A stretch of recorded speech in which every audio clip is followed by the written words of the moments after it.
Quand on vit à Paris, il n'est pas rare d'avoir un petit pied-à-terre en Normandie, région idéale d'un point de vue géographique. Nombreuses sont les stars à fuir la capitale pour le calme de la côte. Pierre Arditi est lui aussi passé par là. Cinéma, théâtre, série.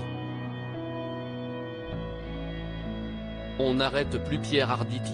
Le comédien de 78 ans a toujours de l'énergie à revendre et ne rechigne pas devant les projets. Durant 6 ans, il a été l'un des héros de la série Le sang de la vigne, dont des épisodes sont diffusés ce vendredi 22 septembre sur C8. Né à Paris, le mari d'Evelyne Bouix n'a jamais quitté la capitale.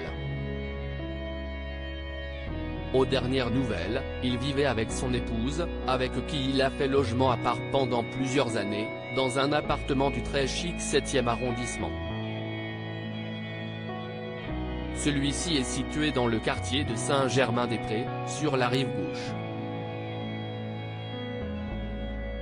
Comme confié dans un entretien en 2019 pour Le Figaro, l'acteur y aime la douceur de vivre, les commerçants, les cafés et flâner dans les rues pour s'imprégner de l'âme de ce quartier, autant touristique qu'historique. Mais il a beau adorer la capitale et vivre de sa passion à Paris, et désormais ailleurs, Pierre Arditi n'est pas moins un amoureux de la Normandie. Cette région située non loin de la capitale est une manière de souffler et de recharger les batteries quand cela s'avère nécessaire. Pierre Arditi y a toujours eu un attachement particulier comme il l'avait indiqué à Actu. J'ai toujours aimé la Normandie. J'ai mis aussi Honfleur, Beaumont. Tous ces endroits très jolis, avait-il confié. Lui qui a vécu à Trouville où il possédait une maison revendue depuis a jeté son dévolu sur la commune de Beaumont en Auge, un peu plus éloigné de la mer mais non moins charmant par son authenticité.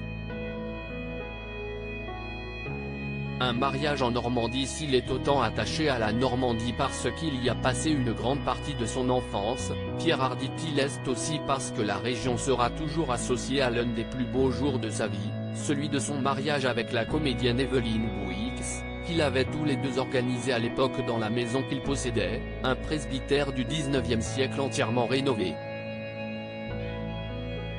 Le théâtre d'un bonheur né il y a près de 40 ans mais qui, aux yeux de la loi, dure depuis 13 ans.